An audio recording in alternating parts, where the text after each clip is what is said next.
like to call this meeting to order at 6 p.m. and declare a quorum is present. Please stand for invocation led by Megan Howard and our pledge of allegiance led by Brandon's elementary students, Haley and Jason. Okay. Father, we thank you again for the opportunity to be here. God, we thank you that we have good fortune and good health to participate in tonight's activities. God, I just pray that your hand would be upon all that we do, God, all that we deliberate on. Father, help us just to have the right attitude as we deal with the business of our district. Father, thank you so much for our district, God, for those who are on the board, God, to those who are in the classroom, Father, for our teachers, for our students, Father, for everyone who's associated, God, with our district. We just give you thanks. Pray that your hand will be upon us tonight. Father, help us just to be obedient to you and pleasing in all that we do and say. In Jesus' precious name, amen. And in respect for our pledge of allegiance, presenters, it's Kylie Johnson and Jace Gay.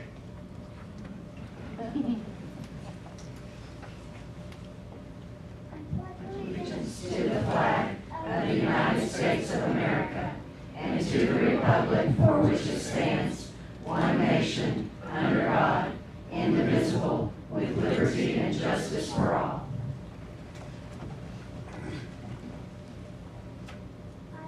The Texas flag, I pledge allegiance to thee, Texas, one state, under God, one and indivisible. Outstanding.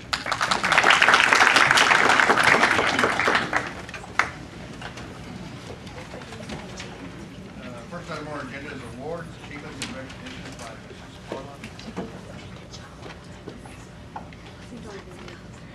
President Daniel, Interim Superintendent Mr. Massey, board members, and our guests. It is definitely my pleasure again this evening to bring recognition and awards to you. If you will please join us down front, and President Daniel, if you would stand here.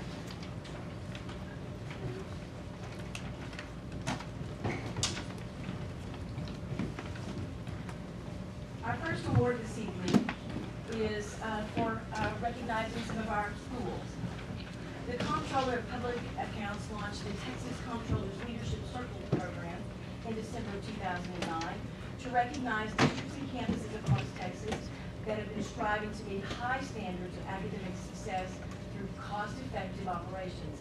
And we are very excited to announce that A.P. Boyle Elementary, Elizabeth Ney Elementary, and O.M. Roberts Elementary Schools have all earned the Texas Comptroller's 2014-15 Texas Honor Circle Award for their academic success, along with their fiscal transparency. Representing these schools this evening are their principals. We have Boyle's Ms. Laura Morris.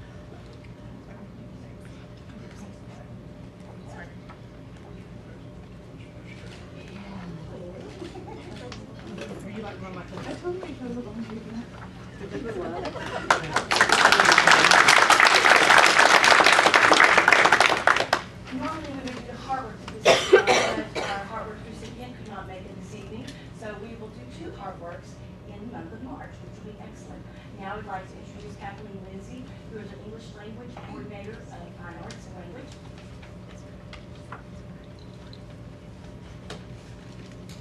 A few weeks ago, 17 students from schools all over the county competed in the Missouri County Spelling Bee competition. I'm happy to share that the BISD students performed quite well. By the 11th round of the bee, only 2 students were left, both BISD students. Needless to say, we are all very proud of the students that competed in the bee, and we are especially proud of these 2 students. In second place, Evan Kai from Drake, Texas.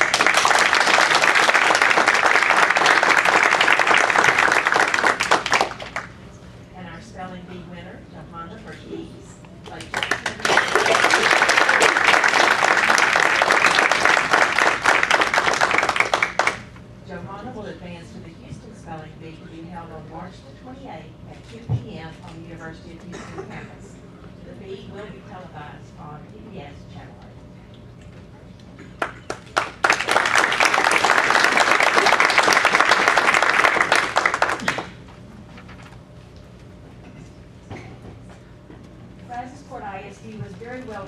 at the Business Professionals of America, or BPA, in the Regional Leadership Conference with 3 Brazosport High School students under the direction of sponsor Amanda Phoebe, garnering awards.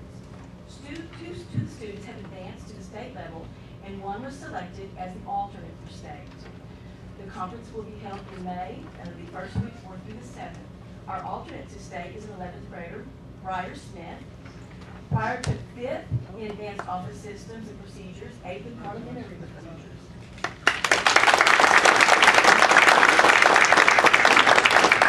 Qualifier, also an 11th grader, Jacob Majors, took 2nd in graphic design promotion, 5th in information technology concepts, and 7th in computer programming concepts. Final state qualifier, 11th grader Michael Green, was 1st in basic office systems and procedures, 7th in financial math and analysis concepts, and 7th in information technology concepts.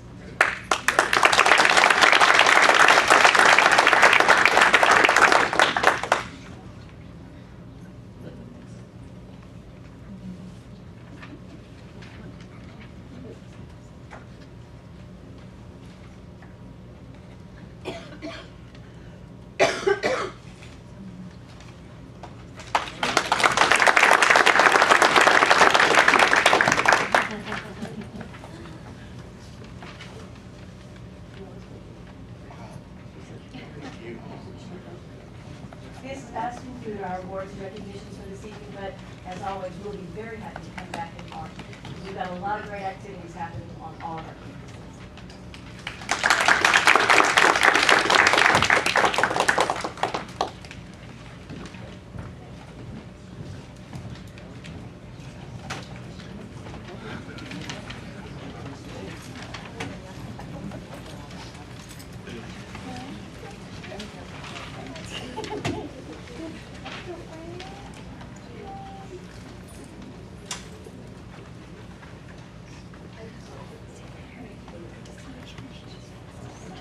At this time, in accordance with BISD local, the board will provide an audience with individuals who have signed up prior to the meeting to address the board. There are no requests for comment.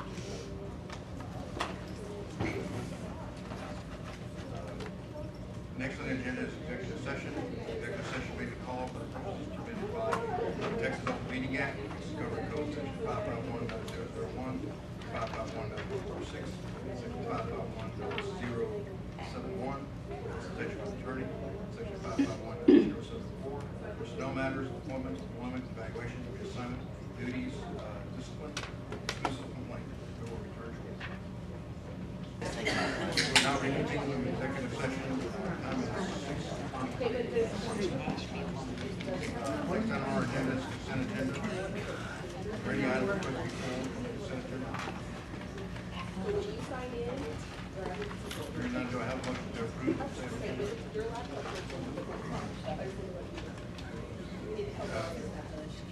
Motion by Mason, second by Joe. All those in favor signify by saying aye. Aye. By nay. Motion carries.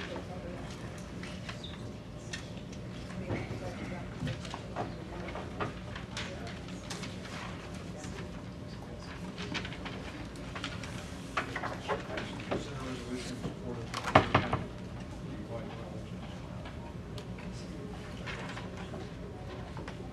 Good evening. Following is in accordance with section BBB legal. This has been a long time coming, I believe. Everyone that I know of really tries to vote during early voting because it's so convenient at any location. Well, it's kind of nice to see that 79th legislative session actually mandated a pilot program to adopt this, basically a county-wide precinct for election day.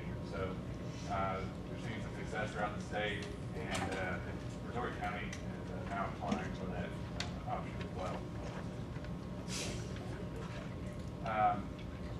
That being said, we provided some information in the board update, and there's also some information in the board packet regarding the process that's occurred. We've had public hearings, community input. It has been approved for May, which is a great thing. The approval is contingent upon further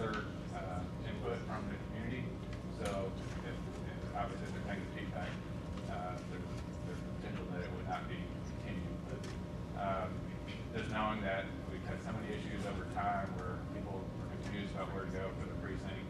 To have that flexibility and availability to go anywhere on election day is going to be a big plus. And one of the things that the county is really focused on is not reducing the number of sites. They're actually keeping the same number of sites open as they did before on election day. It's just creates the flexibility for the voters. So administration that has reviewed the county's request and believes it is in the best interest of the district for the following reasons. Vote centers may increase voter turnout, and also countywide polling places will eliminate existing requirements that voters have to vote at a specific precinct on election day. Missouri County Clerk has asked political subdivisions to indicate their interest of supporting countywide joint elections with vote centers and has provided a resolution of support. The administration recommends the Board of Trustees approve the attached resolution in support of countywide joint elections with vote centers.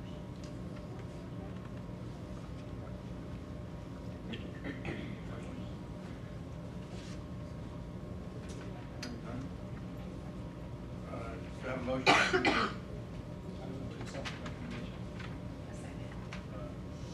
Motion by George and a second by Patty.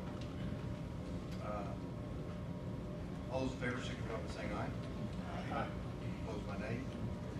Motion carries unanimously.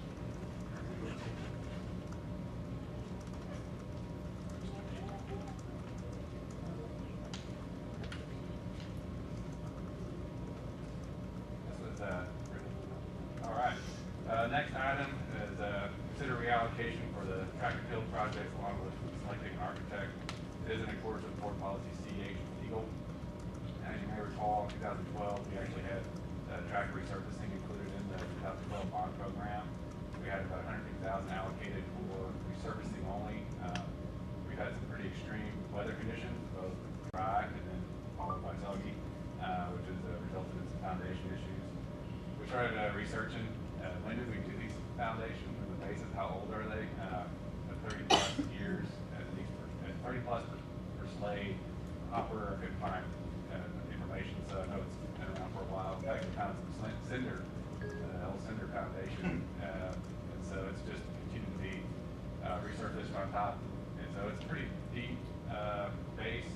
However, at Hopper Field, we're looking to potentially expand that to actually an 8 lane, which is the true amount of lanes needed for competition for district level events.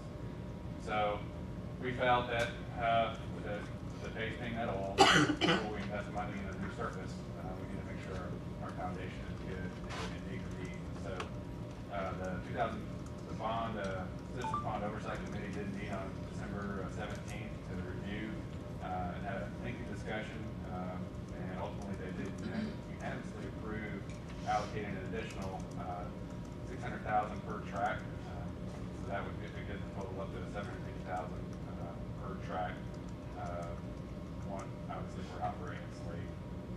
That's the first item for consideration. Then next, the Architect Selection Committee did meet to discuss the 2014 bond program. Did agree that Oregon would be utilized for the bulk of the work, basically for the vertical construction, but felt that with track and field projects that are very specialized in nature, and felt that PBK Sports would be a good fit for that. They do the majority, they have done the majority of the work in Missouri County, have the expertise and resources needed to get the projects done in a timeline that meets our needs. It's a short window of opportunity over the summer. You know, we have to wait for graduation at Hopper, and then you only have a limited number of days, and asphalt takes 30 days to cure once it is poured. So more than likely what would occur is that we would not have a track surface, running track surface for football season. We would have an asphalt track for the football season, but have the actual field completed before the season starts. And then as soon as football season was over, then you run into they immediately start on doing the track surface and be ready for track season. So that's the way it's been working out, just due to limited time we have during the summer. One of the suggestions immediately by PBK Sports when they came out and looked at it said that all the quality track and field companies have agreements with what we call BIBOR, which is a cooperative purchasing agreement. They said the last thing you want to have is put down your face as a road company, because putting down a track face versus a road base is two totally different situations. So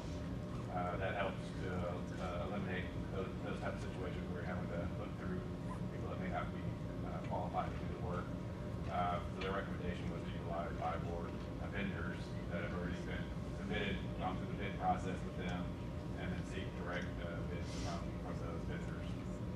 Helps with the timeline, and helps reduce the risk of receiving bids that are from folks that aren't qualified to do the work. At this time, though, we only have two things to look at. We're not looking at the actual bidding process. Just want to make sure you're aware. But our recommendations do include that the board, since the Citizens Bond Oversight Committee did reallocate the funds, it is now the requirement in order for us to move forward is that the board of trustees reallocate the $1.2 million of 2012 bond funds from a few projects. These projects have either been completed or were canceled because of the 2014 bond program. So we're obviously don't need to put more in at Fleming. We're actually replacing Long.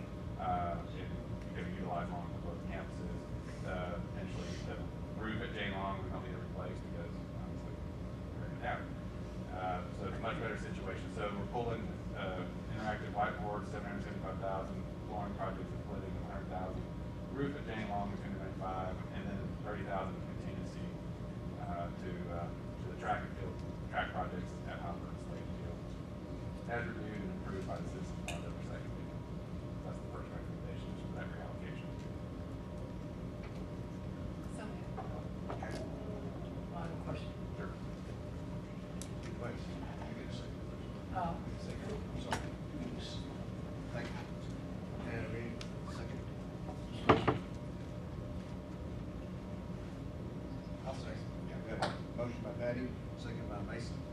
Now, What experience did this architect selection committee have to approve BBK? It was based on the expertise and qualifications of PBK. The PBK Sports is, that division of PBK is the only thing that they work No, I on. may have misunderstood the question, I phrased the question wrong. We had an architect selection committee that approved PBK, as I understand. Correct. What experience did the architect selection committee have to select BBK? We had Did you have coaches on there? Did you have? two board members. It was the same architect selection committee that selected the board for the long-range facility planning. Mr. Sullivan was on there. Mr. Atkins was on there. And then we had representatives with two community members.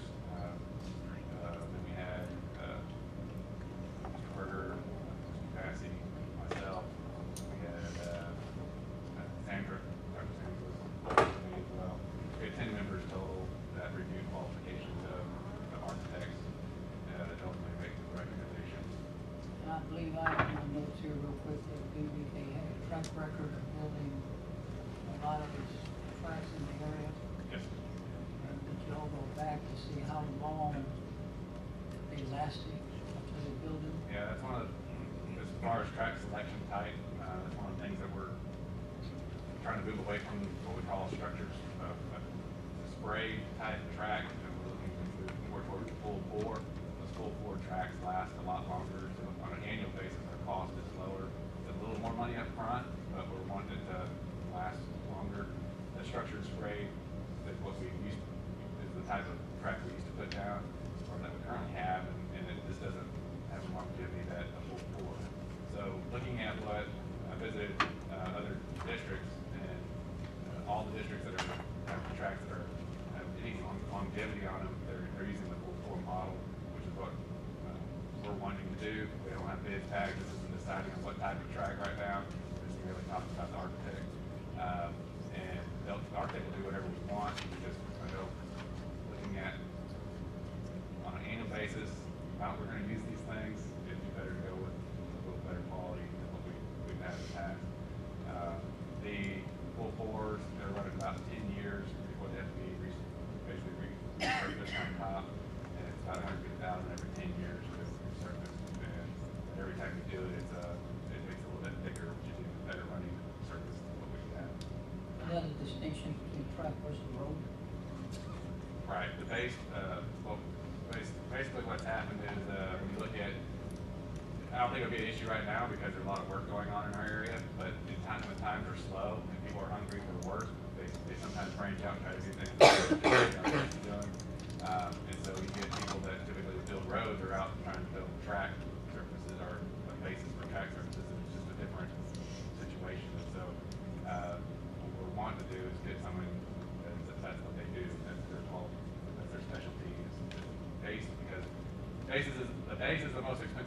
short project. And I don't want to have to do it again for a very long time, 30 plus years, 50 years would be great, because that's, the base is roughly double the cost of actual track surface. So that's something we want to have done correctly. We're also looking at potentially having irrigation around the edge, the curb. You know, people put soaker hoses around their house. We want to put in the irrigation so that when we have extreme drought periods, that we can manage the flow of water to make sure that we have enough moisture to keep it from cracking. So those are some of the things that we're looking at. This is the only thing that this PBK Sports does. It's a sport-related complex. They know what they're doing, and that's what we feel the value. As far as the percentage of the cost, for architects, they're all the same, 6%. So I'd rather go with specialty type company to get the job done right. So, and plus the knowledge that they have of all the contractors to use, who's been good, who had the tracks that last the longest, you know, those type of things. The expertise that comes into there is really valuable. Your explanation has condition. Good. You mentioned center material. 40 years ago, that was the surface. Yeah, I know. The round. I think we just built on We're going to take it down past that to the actual base. We're not going to put like a shingle on top of a shingle for all these many years. Yeah, it'll be a lot of digging. When you remove one of the cylinders, please bring it. Yeah. The 1.2 million, how comfortable do we feel that that's going to be the maximum cost? Because, you know, we're moving money around inside the bond, and now we're going to commit to it. I'd hate to see us go over on this and then have to take from this accounts on that. We've shared the numbers with, and based on the best information we have right now, until they get it into the completely, I'm not going to say this is it, but this is the best figure. Before we made a decision to commit to moving forward, at least in this regard, we want to make sure we have a good dollar out there. Looking at the initial estimates, it's going to be close because the price is right. Is there any contingency in that 1.2, or is that just everything? That is 1.2 is all for track. And well, it's 1.2 in addition to what we already had, so it's actually 1.5. Right, but there's no contingency in that $1.2 million estimate. There, I have to look back there to see what the architects sent us. There may have been some contingency for that, but I have to double check. And then this will open up the district to be able to host track meets. Do we have any kind of approximate numbers on what the district will earn or profit or gain from hosting those meets? That's essentially the payback term of this investment. I don't have numbers on that, but obviously we would like for our kids to have the opportunity to run at their home stadium like other kids do. The economic impact necessarily, yeah, would help us. It would be more of a overall local economy standpoint, because when you have track meets, they're going to be here all day, all the track field events, so there's going to be a lot of things occurring within the Freeport area, or even some that are traveling in. They might stop in like Jackson, stop and food, you know, at some restaurant on the way. So even on the way back out, if they have to stay overnight, more money for the community. But as far as our impact, we can charge a rental, we get concession money there if we want to work it, it provides an opportunity for folks to fundraise at those events. So, you know, it's an all around great thing. And then plus, we get the home field advantage or home track advantage. That saves our family a good job. That's a fair explanation. How many lanes in Slade? Slade, 8. And I grew up here all my life too, and we had track meets for years and years. When did it go from 7 to 8? And this Yeah, 8 become the magic I don't know, that's a good question. I don't know about all of Southern County Special about 8 lanes, but apparently it's substandard. You can't host certain meets, you can't host a district meet or anything beyond that. Only 7 lanes. Current services, I think we can just. Yeah, Right now, it's unsafe to be on any lane right now, because of the crime, yeah. It's just, okay, definitely don't have the answer to this question. Back in that time, we did go from yards for 40 or quarter miles, 400 meters. That did move a lane. That kind of added to the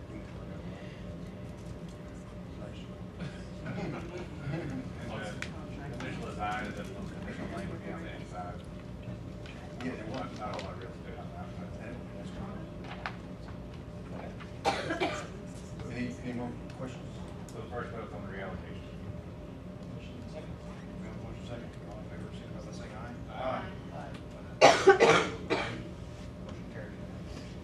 Second, recommendation to the Board of Trustees select case board for architect services related to track and field projects as approved by the architect selection committee.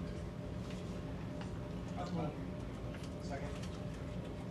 Motion by Joe and second by George. Questions? All those in favor, signify by saying aye. Opposed by nay. Motion passes unanimously. Same plus. Thank you.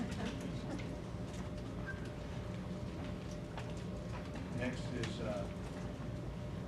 consideration of items pulled from consent agenda, if applicable, there are none. Proceed to reports, demographics and enrollment.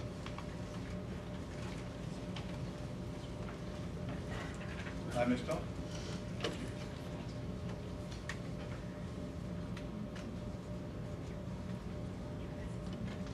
Good evening, Mr. Massey, Board President Mr. Damian, and board members. In accordance with Board Policy FB Local entitled Admissions, it is my pleasure to present to you a report on the district's enrollment and demographics.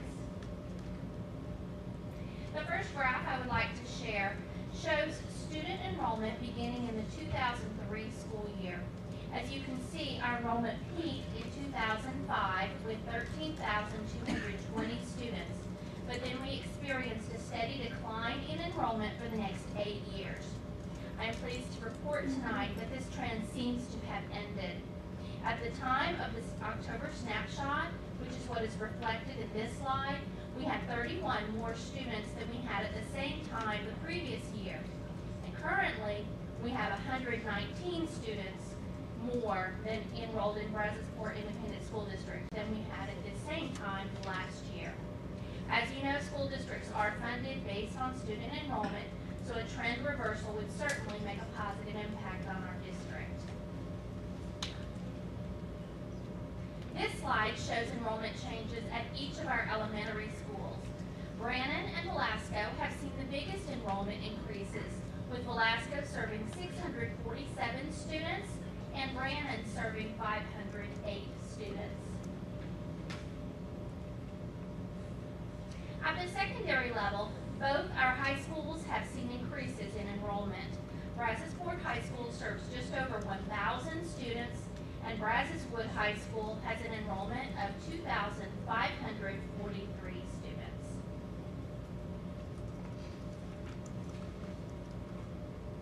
Now let's take a look at student ethnicity. In the year 2000, 53% of our student population was white, and 35% of our student population was Hispanic. However, over the past 14 years, this has reversed. Hispanic students now make up 52% of our student population, and white students make up 35%. The African American student population is currently 8.3%. While it appears this is a slight decrease, it's important to remember that a few years ago the state implemented a new ethnicity choice that allows parents to indicate 2 or more races. We have about 200 students in that group, and this slide only shows our largest 3 ethnicity populations.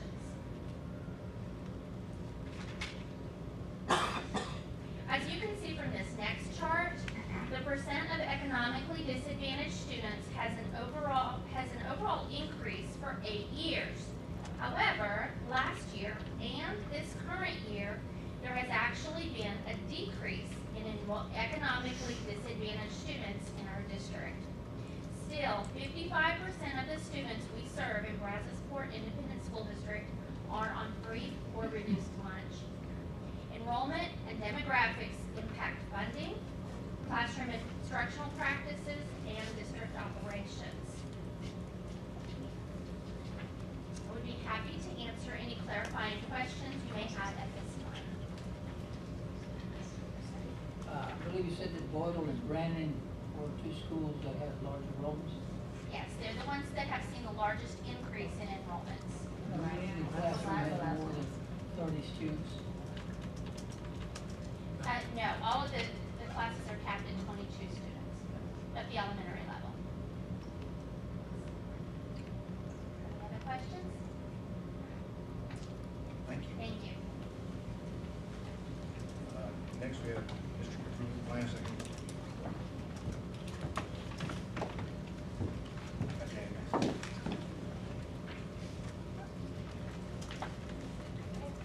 Thank you. At your table, you can see an update of the district improvement plan second quarter report for the 2014-15 school year and supported board goals.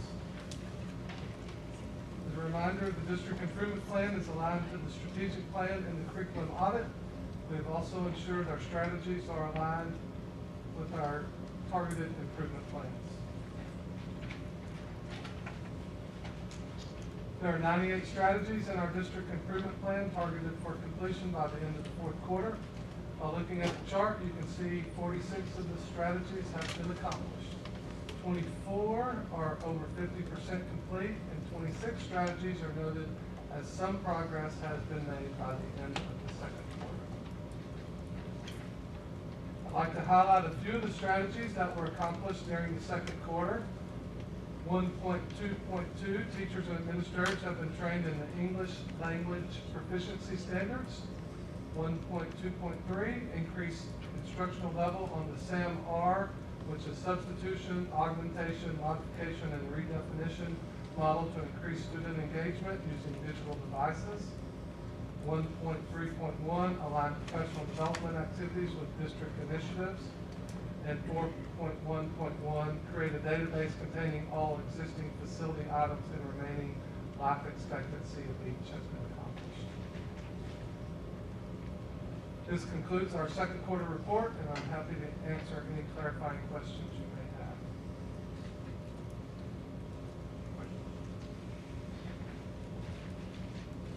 This is mid-year point. Yes, sir. We still be on track to be complete by the end of the academic year.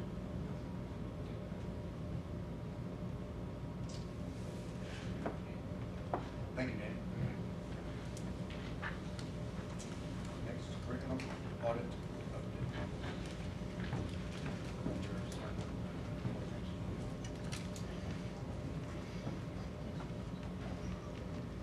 Good evening. In accordance with board policy, each local and strategic objective, each student will be equipped to achieve the highest level of success in all curricular areas. It is my pleasure to provide the board with the second quarterly curriculum audit update this year. A copy of the curriculum audit update has been provided in the board book.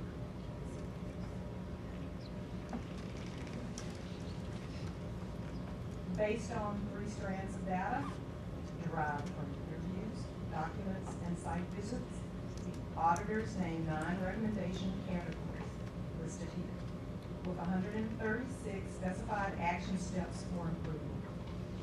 We have combined some of the duplicate recommendations and have completed foundational recommendation of policy, which will support many of the other recommendations.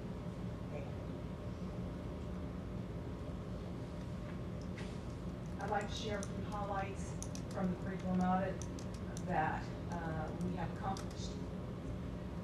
We have accomplished G.1.2, direct the superintendent to prepare drafts for board review, critiques, and adoption of the following policies.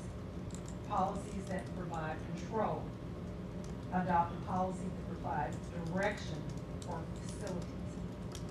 Multi-year facilities plan and facilities plan linked to the teaching and learning environment.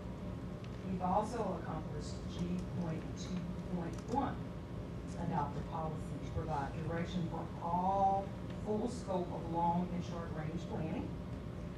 8.3.2, design, develop, and implementation of a friendly, user-friendly written curriculum and the documents that are attached with that.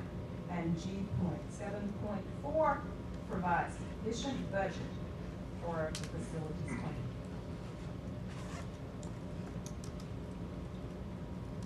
We're still making progress on addressing the curriculum audit recommendation. The timeline for addressing the audit findings is set for 5 years. However, we're confident we will complete the recommend action steps in less time. In this chart, you see progress in each recommendation category. Instead of 137 recommended action steps, we have removed 136. We discontinued G8.3, adopt the revised table of organization to board policy, reducing the number from 137 to 136. The recommendation for professional development was reported in November as 75% completed. This was incorrect. The actual accounting was 67%, which is noted in our new chart. To date, we have completed 100 of 136 action steps. 77% of the recommendations have been completed. This concludes our second quarterly update. I'm happy to clarify any questions you may have. Fast enough?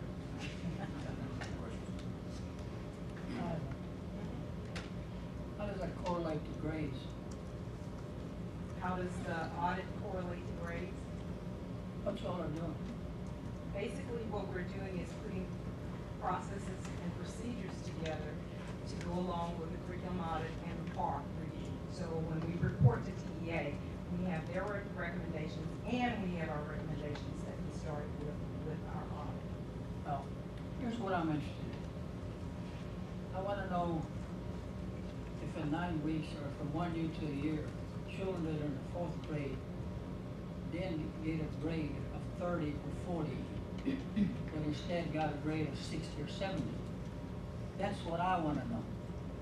This information is not going to tell you. I wanna know. I personally wanna know that. And so y'all have that information? Yes, we send out Good. reviews, so we Well, have. then I'll get it from y'all. We'll send it for everyone, we'll put it on your course site. Will that work for everyone? You have to ask them. Thank you. Any other questions? I think that's good, y'all are accomplished so much. That's a 5-year plan. Most of it's way, we've done a lot. Yes, I It's know. a good job. Principals, teachers, everyone should take a walk about. It's not work, it's done. It's worth about, that's a lot of work. We'll take it. Thank you.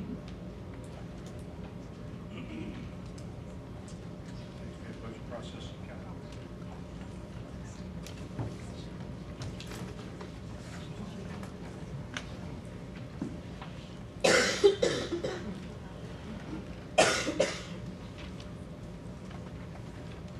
Alright. Following it is in accordance with board policy CE. We'll go over some of the legal requirements. This hasn't changed from last year, so this will be the only part of the presentation that hasn't changed. There's been a lot of improvements through the budgeting process, a lot of folks involved, and we're wanting to share that process with you tonight so that you understand when you'll be receiving information, items that will be back to the board as far as helping us move through this process. But as far as legal, the superintendent is the budget officer. Budget must be prepared by August 20th each year. Board president must call for a public meeting within 10 days notice, which is hence why it's 20th, August 20th. No funds may be expended other than provided by the budget. The board is able to amend budgets, which we do on a monthly basis. That's an ongoing agenda item. There is a criteria that we have to follow to adopt the budget and prepare. It must be in accordance with generally accepted accounting principles, as well as federal, state, local, adopted before the tax rate may be adopted, but typically the same meeting. Budget must be adopted by August 31st and be expended on September 1. And then the three budgets that the board will consider are general fund, food service, and debt service. We talked about the foundation being a budget that the board would adopt. However, with the way the funds have transitioned, it's actually a self-supporting entity. It has its own board, so they're setting the budgets for that foundation. If any money would be required of the general fund or of this board, then that's when we would have to come to the school board for request. But with the funds that were transferred from the existing, we don't anticipate the need for additional funds from us. Great thing. Performance-based budgeting, I'm sure is a huge it's been buzzword or term used with endearment from a lot of folks. But if you did Google it, I went ahead and put the definition up here just so that people are aware of what's happening in order to develop this budget. Performance-based budgeting is a practice of developing budgets based on the relationship between program funding levels and expected results from that program. The performance-based budgeting process is a tool that program administrators can use to manage more cost-efficient and effective budgeting outlays. So, where you get the bang for the buck, and that's what we're doing as far as developing this budget. The curriculum audit was a big driver of change. It identified areas that needed improvement. There were 5 out of 6 budgeted components that were inadequate. Basically, the linkage of what we're doing with the money. Money was there, and it was being utilized, but just where was the link between the needs and how the budget was being developed? There was a lack of correlation. So we closed the gap there. Year 1, major changes was modifying and expand budget development calendar to align. We were doing our needs assessment after the budget was already done, our numbers were due back. So it's kind of hard to match up if those calendars don't align. So that was the first step last year, which is why we're actually presenting this calendar a month later, because typically we did this in January. So we've adjusted our calendar from a budget adoption process, and the needs assessment calendar was moved up a month, so they actually had to start working on it sooner. So we were 2 months off before, and now we're aligned. So we gave a little, they gave a little. We delayed ours, and they moved theirs up as far as needs assessment. We implemented zero-based budgeting process for campus and department allocations. We were able to do all campuses, but not all departments last year. We're going to complete remaining departments, or continue to move to departments for this year 2. And then third item we did in year 1 was communicate processes for request for increase in campus department allocations, which hence the documents that you receive each board meeting is request for additional funding, compare that to what we have decreases in. So basically changes in allocation.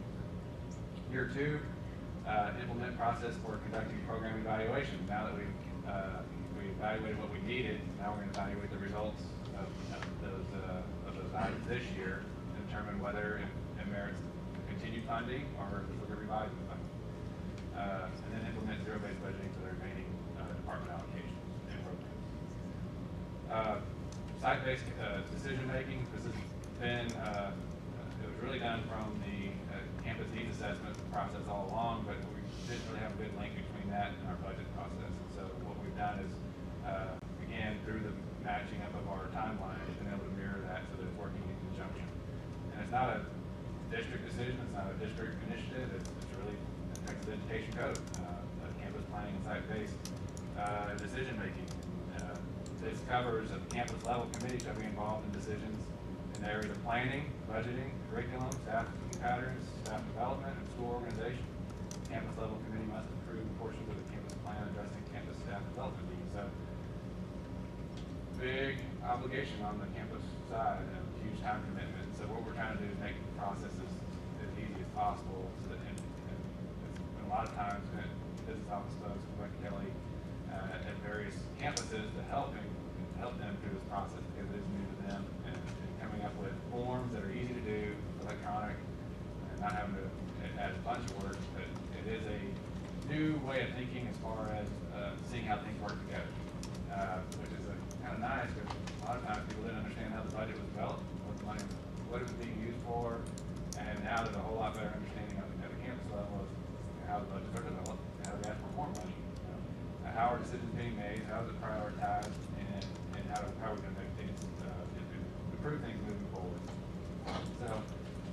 been nice from a standpoint of better understanding throughout the district as to what's going on.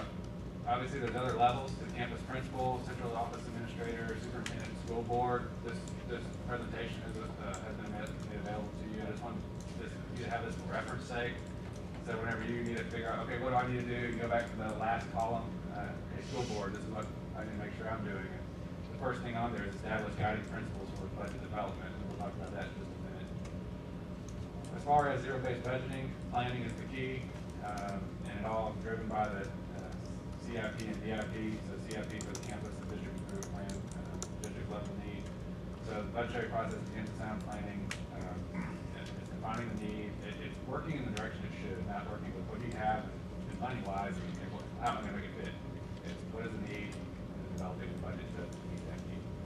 And then preparation. Once these programs have been planned and established, the budgetary resources allocations are made to support them. Budgetary resources allocations are the preparation phase of the budgeting process. These allocations cannot be made, however, until plans and programs have been established. So the establishment of those plans, and now we're into the evaluation of those. How are the funds expended? What outcomes resulted from those expenditures? Did we get what we thought we were going to get out of the deal? And to what degree do these outcomes achieve the objectives stated during the planning period? So clearly it's not a one-time event each year. It is a continuous exercise to determine how the school will allocate funds. And preparation is just part of the continuous cycle of planning and evaluating to achieve district goals. This is also embedded in the calendar and in the presentation, so if you want to look at it in your spare time, but eventually here we go.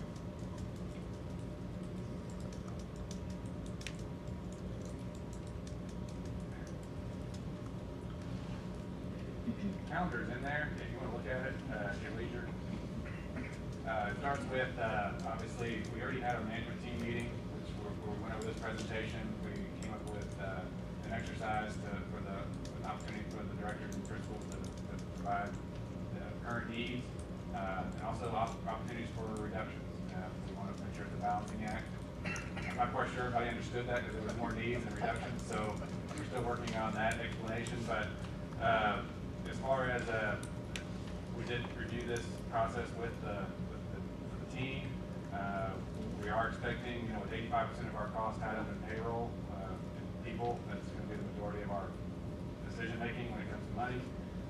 We do have got the PADB report for the board in March. We will continue program evaluations March through April.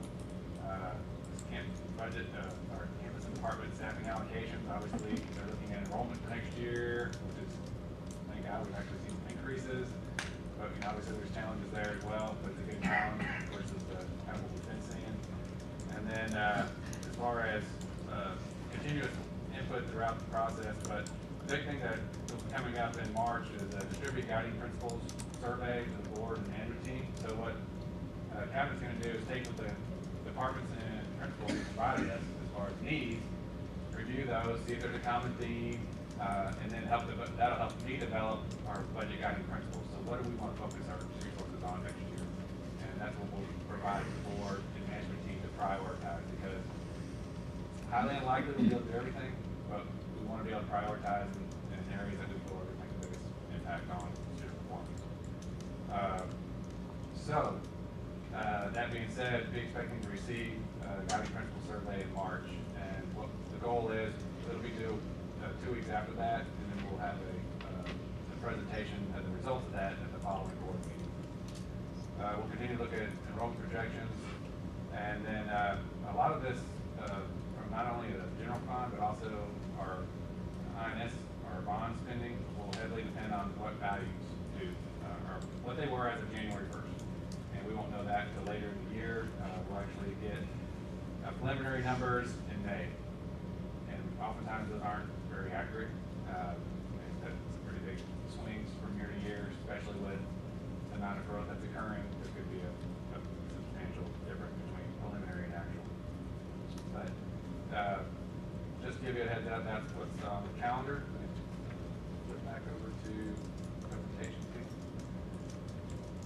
Obviously, from a budget assumptions, allows us time to identify the changes, not just the line items. We have a link to budget allocation adjustment request form. So I wanted y'all to be able to have this. So if you're looking through this, you can click on it and see what the campuses are submitting, what departments are submitting, if there's additional need. If they look at their allocation and it's not enough, they submit a form to via this method. And then we then take that to the budget assumptions, which we'll present on a monthly basis to the board. So the departments, as far as where they're going, I wanted to also make sure you understood who's on the various committees. So it's always an important question, who's involved in this process. So we have a link to the 2015 committee, which was last year's committee, and then the 2016, because we're talking about budget year. So if you want to see who's involved at each of the campuses and departments, there's a link, actually this is this campus, link to the campus committee at each campus. So there's also a reference to obviously the calendars, so the departments and campuses know when things are due. And then obviously it's important to communicate with all staff. 2016 budget requests have to be submitted by April. We have that time to get all that information into our finance. And then we provide some additional resources for these are sample questions, things like that when people are going through their needs assessment. Again, kind of good to have a guide. And also region 16 and 20 have helpful information that we provided to the campuses and departments for development. So, as I mentioned, March 17th will distribute the guiding principles to the board. That'll help us in moving forward whenever we're allocating money, help us know where to prioritize. Any questions? This is early in the process, and it is a legislative year, so it's really up in there as far as revenue. So that's the other big variable. We've had some interesting, I've provided some information on the board update, but huge variations between the House budget and the Senate budget. So a lot of times they'll land in the middle and negotiate the process, but it's a 140-day session and that'll probably may or may not be decided in the last 5 days. It seems like that's the way it goes. It's hurry up and wait, and then hurry up at the end, try to figure out what's going on in House and impact the district. But it's a be fun time. Every 2 years is an interesting event as far as trying to determine what the impact is on. But there's some good one, Rider 70. I put that in an update as well. Very strong. It's looking at the overall impact of the state's $300 million program. But it basically makes all districts like Bradford, who had a low tax rate at the time of depression and were frozen at that low level. It gets us back whole. So it provides us an additional $2 million funding annually. Very good bill. So if you, and it's a Senate bill. So Senate bill, it's part of Senate Bill 2, and Rider 70 in that bill. Definitely, if you see John Huffman, a good idea to say, hey, I like that one. And it doesn't cost in the grand scheme of things, you take it to the state budget, that's a pretty small amount to get districts whole. Because there wasn't a whole lot of districts that were below $1.50 at the time of the depression, and we were one of them. And we've basically been held to a lower level because of it. So they froze us at that level. This actually gets us back up to where the level that we were at $1.50 at the time. So good bill. Highly recommend it. Retro back to 2006 also. No. Highly unlikely. You mentioned in the process, we're going to be determining the needs in the budget, as well as now it's year 2, we're going to be looking at results, bang for the buck. Who's all going to be involved in, I guess, tabulating or assessing that impact? And I guess ultimately where I'm going is, you said it's a draw on the campuses to put together the needs in the budget. Is it going to be a draw on the campuses to compile the information to support the results at about the same time we're doing STAR and all the other testing? So that just looking at how that's going to impact resources and workloads at campus. Yeah, it's unfortunately not a magic item where anybody can do it. Obviously, those that are vested and have the knowledge behind what they were doing is going to take that knowledge. Obviously, we'll provide all the resources we can as far as where money was spent, how much. I'm sure assessment will provide data when it comes to testing and results of benchmarks and those type of provide them the tools needed, and hopefully in a summary report. But it will take those budget owners and those committees to actually get in there and determine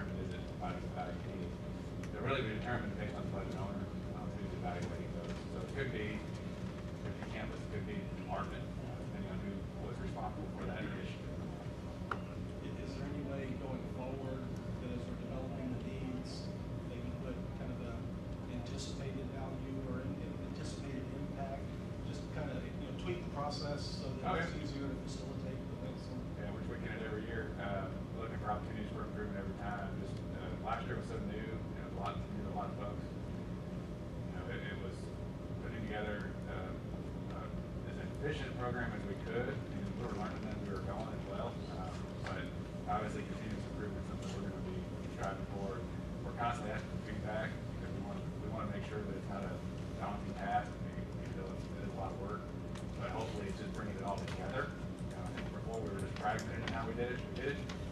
We went through a process of developing a budget, and it was kind of whatever we had last year, plus or minus 5 or 10%. So now we're actually saying, okay, here's the need, and how much it's going to cost to meet that need. And then now, yeah, this is the second year of that, so we're going to evaluate. So yes, it is going to add some work, but hopefully it all is all tying together. Because if they see that it didn't work, they're obviously going to have their need for next year. And so they're going to have to look at a different tool or whatever they're doing to improve or make the impact that they need. But yeah, I wish we could do more, but unfortunately, my knowledge is limited as far as curriculum. I can help them any way we can with numbers and helping them through the process. As far as actual evaluating programs, is going to be on that originating owner. Is that incorporated into the calendar? Well, I just, the last seminar that I went to was, went to all seminars for the schools that were exemplary. Can we learn from those schools that are exemplary how they took their budget or whatever, or is it done or not? We actually, from a financial standpoint, I want to say we're efficient, whether it's a good or bad thing when it comes to the amount of money to spend per student.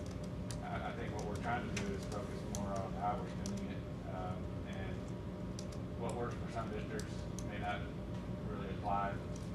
I think the governor came out today with a speech and said, we're tired of having a one-size-fits-all program for all students in the state of Texas.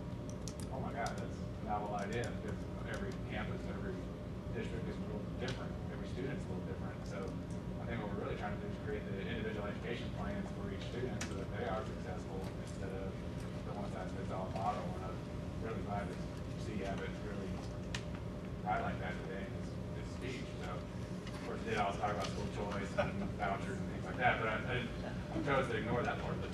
But the whole idea about at least acknowledging the fact that, yes, I believe we actually are visiting. We visited other districts that do have successful models. Those standards obviously on this as far as effective programs is what we're really trying to emphasize. The money is limited, but we want to make sure that those programs that we are purchasing are making the impact needed for our students. It may have worked well somewhere else, but it's not really the needs of our students. Similar challenges, and we're really not spending our money in the best manner possible. So, but yes, we do evaluate what other districts are doing. It doesn't always have the same replication, because a lot of times it's how it's implemented. Whether you provided enough of the staff development resources in order to get it there. Buy a program all day long, but if people don't know how to use it or not allocating enough time to it on a daily basis, then it's not going to be effective. I certainly agree with you with what you said, but how it's implemented.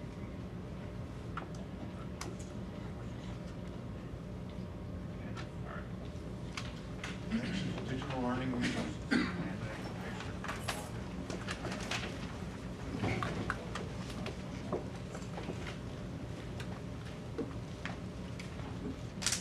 In accordance with Board Policy EFAA Local and CMD Legal and Strategic Objective 1, the Teaching and Learning Department would like to provide a brief report on the adoption of new instructional materials and the importance of student technology to access these instructional materials.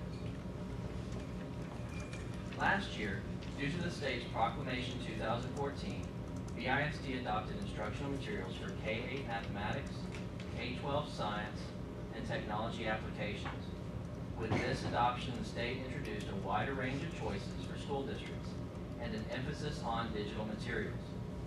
In the past, instructional materials might be described as textbook first, with electronic materials seen as supplemental. However, beginning in 2014, instructional materials became digital first, with print materials viewed as supportive and in many cases temporary. This year, BISD is reviewing instructional materials for high school mathematics, K-12 social studies, and K-12 fine arts. In addition to reviewing these resources based on alignment, quality, and cost, we also must reflect on a wide variety of digital considerations. Do these materials materials work with all of our technology, including laptops, Chromebooks, and iPads? Can students access materials digitally at home? What strengths are added to the baseline product through the digital component? How are teachers able to develop lessons, share resources, and communicate with students and parents through the digital materials? And how does the digital resource support assessment or support remediation and enrichment? With increased choice and opportunity through these numerous digital platforms comes increased complexity in determining which instructional materials to adopt and how best to provide the necessary technological supports. Good evening. Barrier-free learning and curriculum access are required areas of consideration for students with disabilities served under Section 504 or IDEA, respectively. Increasing access to digital resources addresses the needs of these learners by not only increasing access to the curriculum, but also by increasing independence and maximizing adaptability in order to respond to individualized needs through various applications and extensions on an individual needs devices. Good evening. The instructional materials adoption information presented to you this evening relies heavily on the use of digital resources. In today's world, we are finding that student mobile devices are no longer a luxury, but instead an essential part of the learning process. In addition to providing access to digital textbooks, one-to-one programs create an opportunity for authentic personalization of teaching and learning for each student. With access to personal portable technology, students can learn at their own pace and ability levels and take advantage of the worldwide experiences and resources available to them. Our one-to-one program should be focused on student learning and maximizing the learning potential of each individual student.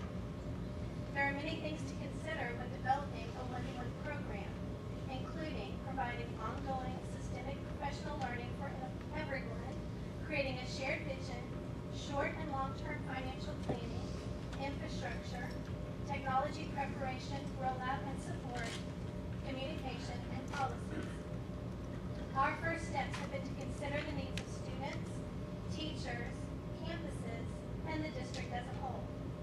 The implementation plan that is being presented this evening is a result of many conversations concerning instructional materials allotment funds and plans created by campuses through the reconstitution process. With this scenario, Year 1 would provide devices to grades K through 6 at Fleming, Long, and Austin as a result of reconstitution plans for each campus. These devices would become operational for the subsequent years, with new devices being deployed at kindergarten each year. Year 2 would provide devices to grades 5 and 9 district-wide. Year 3 would provide devices to grades 5 through 7 and grades 9 and 10 district-wide. Year 4 would provide devices to grades 1, 3, and 5 through 11 district-wide. Year 5 would provide devices to grades 1 through 12 district-wide. No print material would be needed except for kindergarten, starting with the 2019-2020 school year. Year 6 and beyond would provide devices to grades K through 12 district-wide. This is a very conservative one-to-one implementation focusing on implementation at reconstitution campuses first. Print materials would be needed for grades K through 4 and grades 8, 11, and 12 through the 2017-2018 school year and would continue for grades K, 2, 4, and 12 throughout the 2018-2019 school year. A one-to-one initiative requires sufficient support to be successful. A digital learning coach must be added to the media and digital learning department for each school where devices are issued to students to support the management of devices, provide teacher and student professional development, and support technology integration. In addition, technical support staff would also be needed to support deployment and management of devices and provide technical support. Personnel considerations for this implementation plan includes 3 digital learning coaches added in Year 1, 1 full-time position dedicated to one to Long and one to Austin, 3 support technicians, and 1 one-to-one technical coordinator would also be added in year 1. Digital learning coaches and support technicians would be added in subsequent years as we evaluated those and saw the need at those campuses. Please let me stress that through our research and conversations with other districts who have already implemented one-to-one technology initiatives, a successful one-to-one implementation requires adequate personnel. We'll be happy to answer any questions that you may have.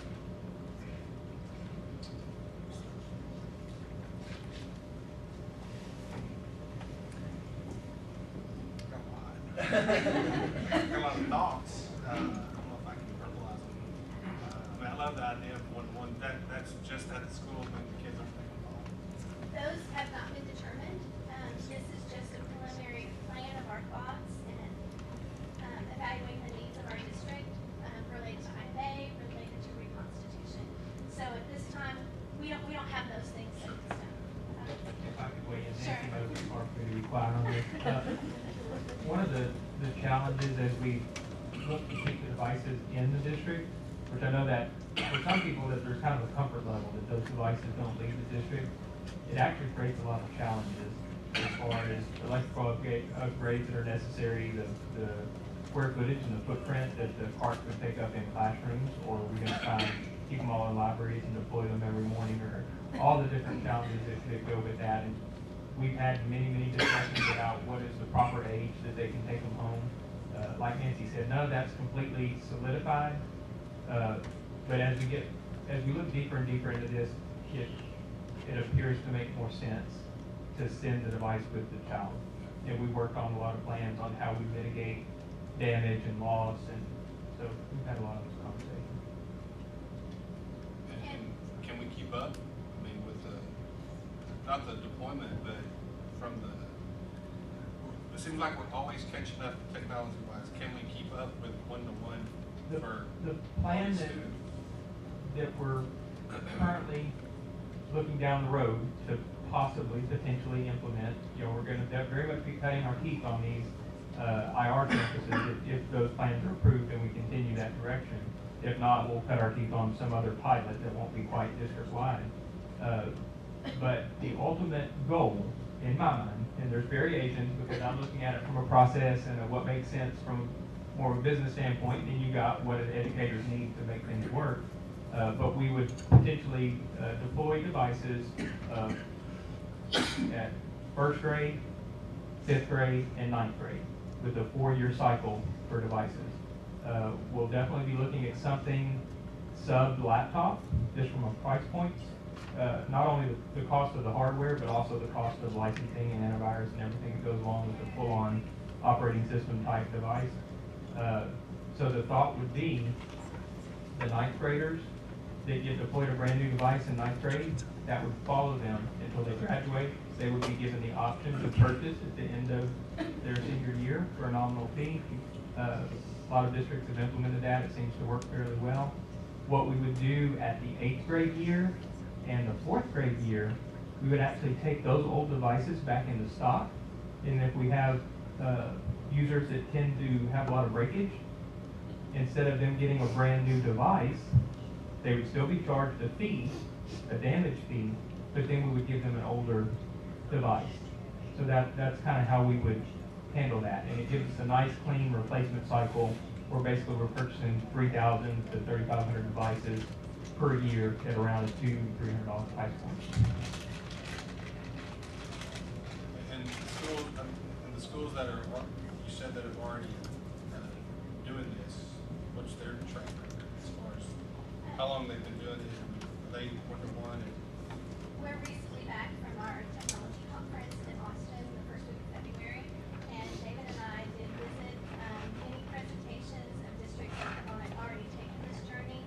A lot of them are in various stages of going one-to-one.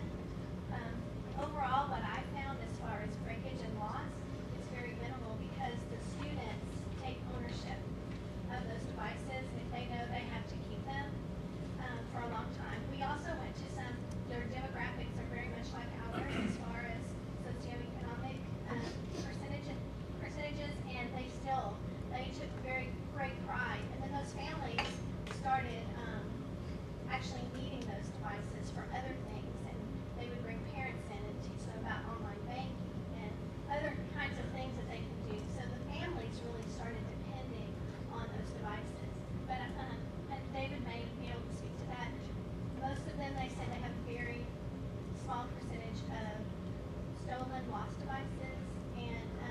breakage usually in the first year because we're learning to take care of them. I was really more interested in how the improvement of the kids, the grades. I mean, now they have this one-to-one, they're taking it home, they can access it anywhere, so they can do they don't have to be in the classroom to finish their homework. And is it translating to what I'm always interested in is the final product, which is the kids' grades. I didn't get any of that from those presentations. I did have a conversation with Ron Redden, and he and I believe Milena may have visited some campuses for their STEM to gather research on STEM. And I think it was up in the Fort Worth area.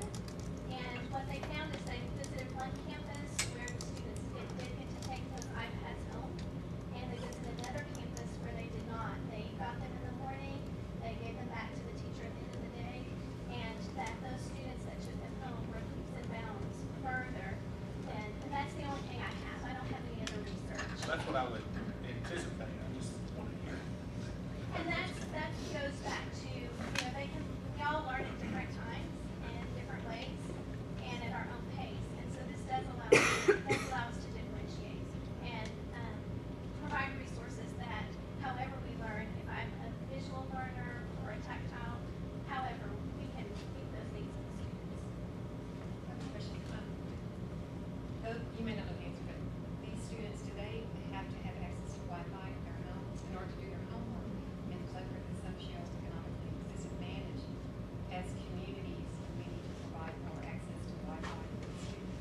That's a great question, and that is when we're choosing devices, that's one thing that we have to think about, because when we talk about our digital textbooks, they do require internet connectivity for all the features, but most of them also have a download component, so at least they would have information. They may not be able to access videos and things like that, but yes, not just our school district and communities, but the United States as a whole, we really have to think about how we're going to have equity and access to all of our citizens. So it's something that we need to consider.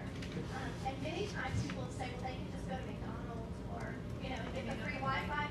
But many of our students don't have a way to do that. They don't have the support in place to do that. So we can't assume.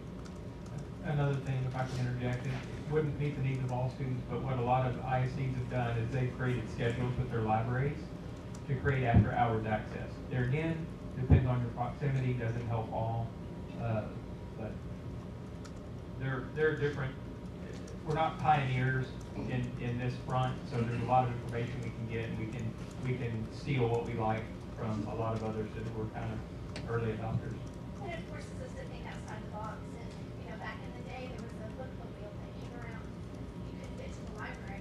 Perhaps we need to make those little hotspots that are parked at different communities. I mean, we might have to just think outside the box.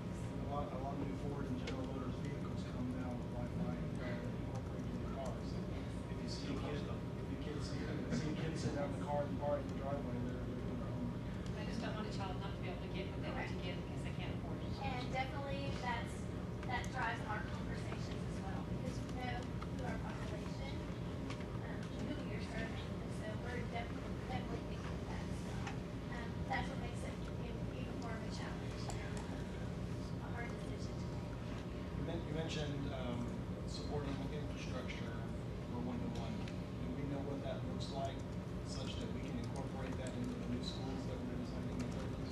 With the 2012 bond, we've actually made preparations. That was part of the wireless upgrade in 2012. We actually were making preparations for a full one-to-one deployment. So we did increase saturation and density for that.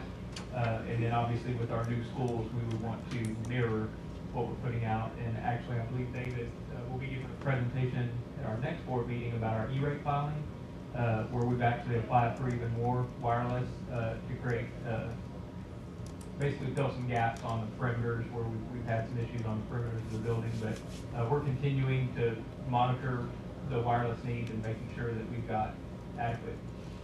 We've given that input to Corgan, or had those discussions with Corgan? We've had them generically. We haven't got down to that level specifically with a particular building. We had those early on discussions about what we've got. So I will assure you I'll keep my eye on that, and I will be hot on that one with them. Okay. And then you mentioned resource needs and some of those campuses. You know, we are going to have some realignment of campuses, and it looks like maybe counting funding along and some of the, so from a long-term resource, you know, taking into consideration the implementation of the bond on the resource plans that you have. Right, and we're talking about personnel, yes, we would have to evaluate that every year because we've never done it. We don't really know what that's worth, how much time it would take of that individual. Down the line, it could be that we don't have one for every campus. We could have one for every 2 elementaries, for example. For sure, larger campuses would probably benefit from. Right, still may have to go Yes. one at each campus, and then if we go to larger campuses, still may need two Correct. to meet the needs, as long as you're taking that into consideration for the resource plans. And that was one thing that was really stressed in some of the presentations that we went to. Those people that actually engineered out the personnel to spend the money on the devices, those programs did not do well. As far as the breakage and damage, is there insurance that we can purchase to? We've talked about that too. Mine might know a little more about it, but as far as the price point of devices with the potential for, recycling them through every 4 years, from a cost benefit standpoint, it's a better device, extras, have replacements out there. The price point on the devices.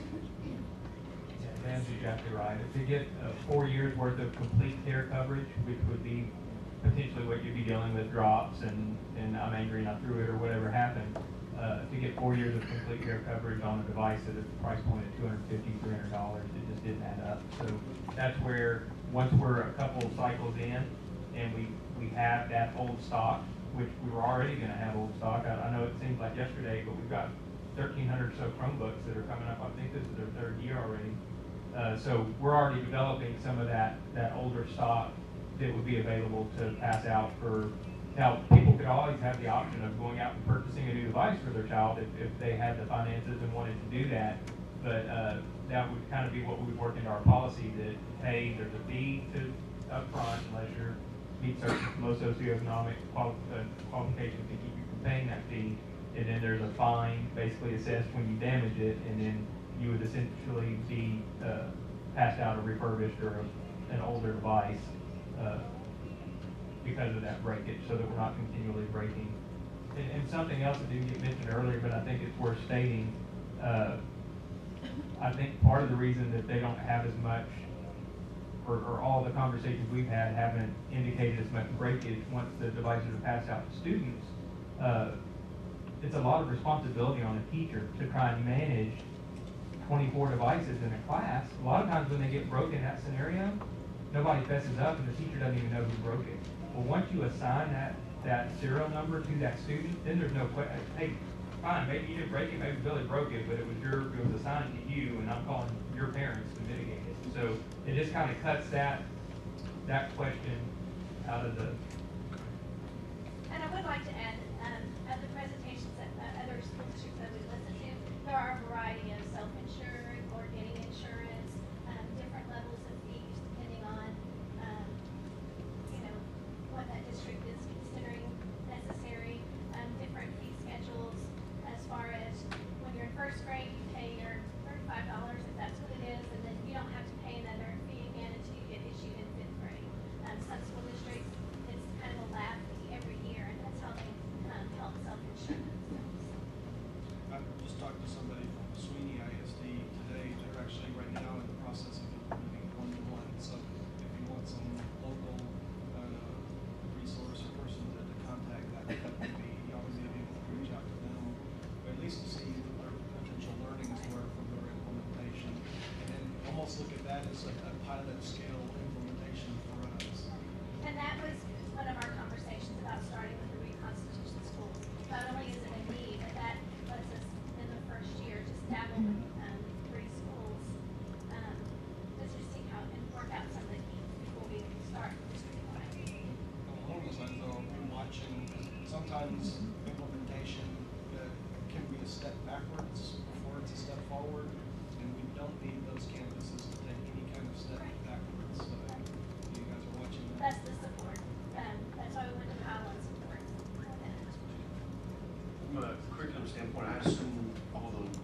elementary level, all the worksheets and homework pages and working pages, all those are online now, and all those are accessible within the system they're getting. Our digital textbooks, I know my daughter comes home with quite a few of them every day, so I assume all those can be accessed now by. This past year with our adoption at the elementary level, we adopted for science and math. And books for science and math there's full digital access, but also for this current year and next year, we also have print consumables. Right. So we may have to purchase beyond that. So right now, for science and math at the elementary level, kiddos have that print consumable, maybe staying in the classroom for the most part, because it's not just a workbook, it is their textbook that they're not writing in. But are we currently able to work out problems and check A, B, C, or D within the system, within the textbook now that we currently have? Online? Yes, math and science right now, that was a big part of what we were looking at this past year and making those decisions was there are a lot of components that allow our students to get instant feedback. So they're at home, they've got 20 math problems to work. They could do all 20 wrong and not know till the next day. Sure. Or they can do those digitally. They get the first one wrong, they can go to a video tutorial that explains here are the steps, and they see now, oh, step 2, I got it wrong. They can click on examples where it will work from step by step, and they can do their work in the computer system. It gives them that feedback. It also can be submitted to the teacher as well. And that's a massive positive for moving in that digital direction, because we have our math standards K-8 changed this year, and that's been a challenge across the state for everyone. And certainly when math goes home, everybody needs some help sometimes, and you've got a professor of mathematics giving you step-by-step explanations that kindergartner can understand, and kindergartner mom and dad can understand. We may even need some parent training classes. For the other parents. and I might add, if you're concerned about the internet connectivity, because that's what we're talking about, they don't have that connectivity. We do have teachers that are starting to flip their classrooms where the homework is really watching that video, and then when you come to class, we're going to practice in class, and I can monitor what you're doing. So we would definitely want to make sure that those videos can be downloaded to the device, and they will not need connectivity. They would just need to charge the device to do that. So lots of things for us to look at and consider. It may change the way that our teachers are teaching, and definitely the way our kids are learning. I want to follow up on what Mason here said. I've been here for a year and now about 3 months. I'm extremely disappointed in that we spend so much money on curriculums, and what I find out, it is not the curriculums that we do not let the teachers implement the curriculum. Not once have I heard that we're going to spend all this money and our children's grades are going to get better. I remember 11 schools that weren't doing too swift, and I went and I looked at the grades of some of those schools, 30 and 40. I mean, are we doing this to improve the grades of our children so that when I go to that junior college over there and ask them, are our Brazosport students and Brazosport students, when they come here with a high school diploma, can they pass that remedial exam that they have to, and they cannot? Yeah, student achievement is the #1 goal, and we're not going to hand out any devices or implement any technology that we do not believe is going to increase student achievement. Well, then God, please tell me, somebody come here and tell me we're going to teach these children so that their grades can get better. I'll tell you right now, that is the purpose of this one device, and that's the purpose of, that's why the campuses have written it in their reconstitution plans, is they believe that it will increase the student achievement.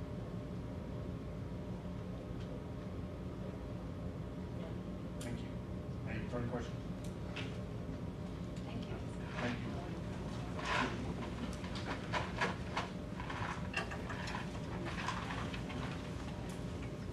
Board committee reports. Dr. Cole?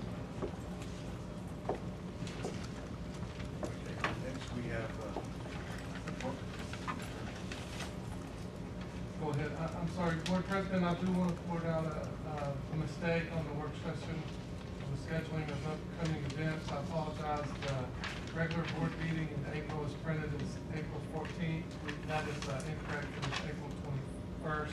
Thank you, council, for pointing that out. He knows what dates he's supposed to be here. He didn't notice that it's the 21st and not the 14th. It's coming in from advance to the candidate for workshop tomorrow, 30 for new board, new candidates, ready. A regular board meeting March 17th. I recall, I think we were gonna have that meeting again at 5. It was 5. That's what I recall. I'll make sure. Yeah, I think it was 5. Yes. Is that the official meeting? No, we were gonna have two presentations from the firm. At 5 and 5:30, and at 6 we have for Focus group was on this at 31st.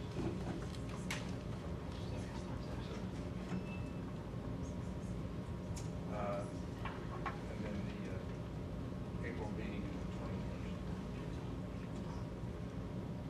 21st. Executive session may be called for purposes read by the Open Meetings, Texas Open Meetings Act, Texas Government Code, section 551.001 through 551.146, section 551.071, consultation with attorney, section 551.074, personnel matters, appointment, evaluation, assignment duties, discipline, dismissal, complaint, section 551.087, discuss commercial or financial information.